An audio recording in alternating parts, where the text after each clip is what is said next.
पाकिस्तान में भी ये खबरें आ रही थी कि शायद चाइना काफी कोशिश कर रहा है कि कोई बात शी जिनपिंग और नरेंद्र मोदी जी के बीच में हो। और एक चीज आप समझ लीजिए जी जी कि अकेली एक कंट्री है जिसके साथ चाइनीज का एक मिलिट्री कन्फ्रंटेशन हुआ है। मैं वियतनाम को बहुत छोटी कंट्री समझता हूं, which is given a bloody nose to Chinese, जिसने डेड बॉडीज वापस चाइनीज को लौटाई हैं, तो वो सिर्फ इंडिया है फक्कर साहब।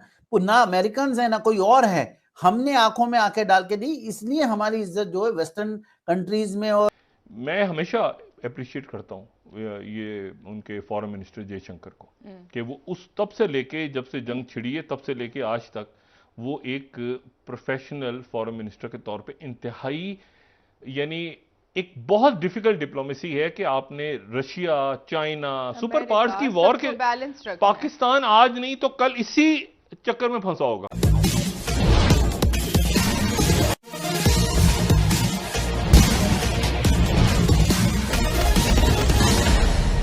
विश्व में जो भारत की दिनों दिन सामरिक और आर्थिक ताकत बढ़ रही है और अभी हाल में ही जो एसीओ की समिट में भारत का रुतबा देखने को मिला, इस बात को अब पाकिस्तानी मीडिया स्वीकार कर रही है कि अभी तक दुनिया में केवल भारतीय सेना ही है जो पाकिस्तानी सेना के अलावे चीनी सैनिकों के शवों को लौटाया है, यानी चीनी सैनिकों को सबक सिखाया है। अभी तक कोई दूसरा देश यह कारनामा नहीं कर पाया है या करने की हिम्मत नहीं जुटा पाया है। इसी को आगे बढ़ाते हुए आज की परिचर्चा सुनते हैं। और एक चीज आप समझ लीजिए कि अकेली एक कंट्री है जिसके साथ चाइनीज का एक मिलिट्री कन्फ्रंटेशन हुआ है। मैं वियतनाम को बहुत छोटी कंट्री समझता हूं, which is given a bloody nose to Chinese, जिसने डेड बॉडीज वापस चाइनीज को लौटाई हैं, तो वो सिर्फ इंडिया है फक्कर साहब। ना अमेरिकन है ना कोई और है। हमने आंखों में आंखें डाल के दी, इसलिए हमारी इज्जत जो है वेस्टर्न कंट्री। अगर आप इंडिया की डिप्लोमेसी को समझे कि एक ऐसी कंट्री जो कि क्वाड का हिस्सा है, I2U2 का हिस्सा है, जो G7 का एक मतलब एक तरीके से परमानेंट मेंबर टाइप है, क्योंकि हर समिट में हम जाते हैं, और रशियन अमेरिकन अलाई है, जापानीज के साथ अभी मिलिट्री उन्होंने एक एक्सरसाइज करी है। तो ये सारी चीजों को देखते हुए अब चाइनीज को अब लगता है कि इंडिया जो है एक मतलब ऐसे काउंट। मैं हमेशा अप्रिशिएट करता हूँ ये उनके फॉरेन मिनिस्टर जयशंकर को कि वो उस तब से लेके जब से जंग छिड़ी है तब से लेके आज तक वो एक प्रोफेशनल फॉरेन मिनिस्टर के तौर पे इंतहाई, यानी एक बहुत डिफिकल्ट डिप्लोमेसी है कि आपने रशिया, चाइना, सुपर पावर्स की वॉर के पाकिस्तान आज नहीं तो कल इसी चक्कर में फंसा होगा। ये जो इस वक्त वो बैलेंसिंग की कोशिश कर रहा है ना इंडिया कि भाई हमने क्या करना है, चाइना के साथ जाना है इधर, ये बैलेंसिंग इशू पाकिस्तान के सर पे खड़ा है ऑलरेडी कि भाई आप जो हैं वो ये बताएं, IMF आपसे ये कह रहा है तो उधर चाइना आपसे, मतलब आप से सफर भी कर चुके। मैं आपसे वही कह रहा हूं ना, इसमें जो वाहिद चीज अच्छी हुई है इस दौरान वो ये कि इंडिया और पाकिस्तान के दरमियान सीज फायर है। पाकिस्तान में भी ये खबरें आ रही थी कि शायद चाइना काफी कोशिश कर रहा है कि कोई बात शी जिनपिंग और नरेंद्र मोदी जी के बीच में हो। देखिए, एक तो मैं आपको सबसे पहले बोलूं कि ये बातचीत बहुत दिनों से चल रही थी कि जब शी जिनपिंग वहां जाएंगे तो एक जैसे मैंने कहा, ये शंघाई कोऑपरेशन ऑर्गेनाइजेशन है, तो चाइनीज लेड है। और आप समझ लीजिए कि आपने एक ऐसे मुल्क को बुलाया है जो मुल्क आपसे बात ही नहीं कर रहा, तो ये तो बड़ी एम्बैरेसिंग सिचुएशन होती ना to be super power Chinese के लिए।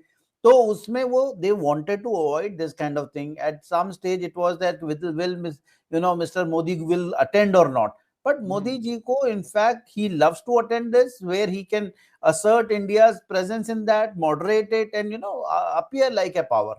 इसमें एक जो बातचीत हुई हमारी, और कई दिनों से मिलिट्री पावर बातचीत होती रही है दोनों कंट्रीज के बीच में, तो रिसेंटली हमारे बेसिकली 3 पॉइंट ऑफ कॉन्फ्लिक्ट है। एक पेट्रोल पॉइंट 15 है जैसे हॉट स्प्रिंग कहते हैं, एक डेप्सांग है और एक डेमचौक करके। तो पेट्रोल पॉइंट 15 पे दोनों कंट्रीज ने 12 तारीख को म्यूचुअली एग्रीड लाइंस के पीछे विड्रॉ कर लिया, लेकिन डेमचौक और डेप्सांग में दोनों अभी भी लगे हैं। और अगर मैं आपको उसका रिमाइंड कराऊं, डॉक्टर जयशंकर जो फॉरेन मिनिस्टर है, उन्होंने बिल्कुल कैटेगरिकली बोला था there is no normalisation with Chinese unless until there is normalisation on our borders. तो वो बिल्कुल क्लियर है। तो मुझे ऐसा लगता है कि despite Chinese giving us that agreeing to withdraw, वो पूरा विड्रॉल तो हुआ नहीं, तो इंडिया ने भी फिर वो पूरी बातचीत नहीं करी। तो कहीं ना कहीं मुझे लगता है कि इंडिया ने, और मैं आपको एक चीज बताऊं, अब टाइम आ गया, और कुछ देर पहले मैं किसी और टीवी डिबेट में था जिसमें कह रहा हूं India is measuring up to Chinese now, चाहे वो साउथ ईस्ट एशिया में अभी जापानीज के साथ में हमारी एक एयर एक्सरसाइज खत्म हुई है, हमने अभी फिलीपींस को और वियतनाम को आर्मिंग शुरू करी है, हम बाकी रशियन अमेरिकन के साथ में और ऑस्ट्रेलियंस के साथ में कॉर्ड में चल रहे हैं, इंडियन ओशन में हमने अपना दबदबा बनाया हुआ है। तो वो कहीं ना कहीं जो है अब एक हम चाइनीज को जो है अब आंखों में आके डाल के देख रहे हैं। तो इंडिया ने बिल्कुल, मेरे को लगता है ऐसा कह दिया होगा, जब तक ये सारा विड्रॉल नहीं होगा तब तक नॉर्मलसी नहीं आएगी। ये जो आज फॉरेन पॉलिसी का एक आर्टिकल है कि ताइवान जो है वो इस time to for New Delhi to deepen its political ties with Taipei, यानी ताइवान का जो दारुल हुकूमत है ताइपी। अब मुझे ये बताएं कि इंडिया जो है वो तिजारत तो चल रही है ताइवान के साथ, लेकिन अगर वो अपने, अब अमेरिका प्रेशर ये कि जी आप भी वहां पे जाए, डेलीगेशन हमारा गया है तो दूसरे मुल्क जाना शुरू करें। दूसरे मुल्क क्यों जाएं? सबसे पहले इंडिया के ऊपर आ गया कि आप जाएं ना जरा ताइवान। तो मामला यह है सारा कि ये अब इंडिया ने एक क्वाड का रुकन है वो, लेकिन क्वाड क्या भला है? कई क्वाडें हैं ना, एक क्वाड थोड़ी है कोई भाई, कई क्वाडें बनी हुई हैं, एक मशरिक वस्ता में बनी हुई है। सवाल यह है कि उसका फायदा देखें।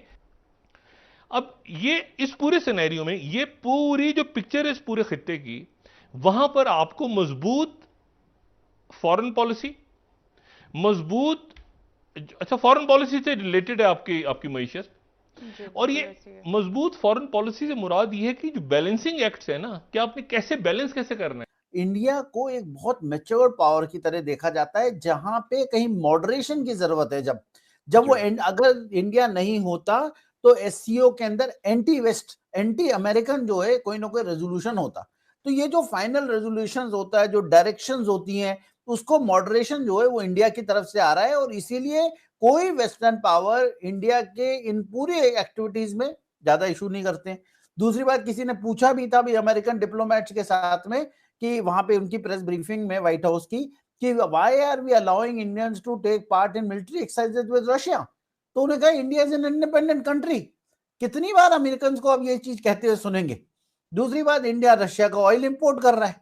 तो ये सारी चीजों को जब आप देखते हैं तो इंडिया की एक जो डिप्लोमेसी है वो बड़ी सक्सेसफुल रही है काउंटर बैलेंस करने की। अब आपका जो पहला सवाल ये था कि व्लादिमीर पुतिन के साथ जो मीटिंग हुई है, उसमें पहली बार मैं आपको बताऊं फकर भाई, बड़ा प्लेन स्पीकिंग जैसे डिप्लोमेसी में कहते हैं वो की गई है बाय इंडियन प्राइम मिनिस्टर, और पब्लिकली उन्होंने 3 बात बोली जो व्लादिमीर पुतिन को बोली कि India believes in democracy, dialogue, right, तो एंड डिप्लोमेसी। इसका मतलब पहली चीज तो रशिया में भी डेमोक्रेसी होनी चाहिए, दूसरी बात डायलॉग बहुत जरूरी है, डिप्लोमेसी का मतलब है वॉर नहीं करना चाहिए। और उन्होंने बड़े क्लियरली एससीओ की मीटिंग में भी बोला और 1-to-1 प्रेसिडेंट को भी बोला रशियन कि आपको वॉर को क्लोज करना चाहिए, because war is not the solution, we need to ensure that. ये कितने लोग आप समझ लीजिए, कितने प्राइम मिनिस्टर, प्रेसिडेंट जो है व्लादिमीर पुतिन को पब्लिकली बोल सकते हैं, और पुतिन ने उस बात को एग्री किया, और वहां जो जवाब उन्होंने पब्लिकली दिया कि his aim is to close this war as early as possible. स्वतंत्रता प्राप्ति के बाद भारत ने चीन के साथ अपने संबंधों को सुधारने की भरपूर कोशिश की और संबंध सुधरने भी लगे। हिंदी चीनी भाई भाई का नारा भी चीन ने दिया, पंचशील का जलब भी हुआ और दोनों देश विकास के मार्ग पर बढ़े। लेकिन चीन अपने हरकतों से कब बाज आने वाला था और 1962 में पीठ पीछे भारत के खंजर भोंक दिया, और भारत का कुछ इलाका जिसे अक्साई चीन कहा जाता है अभी तक चीन के अवैध कब्जे में है। लेकिन इसके बाद फिर चीन ने भारत के साथ संबंध को सुधारने की कोशिश की।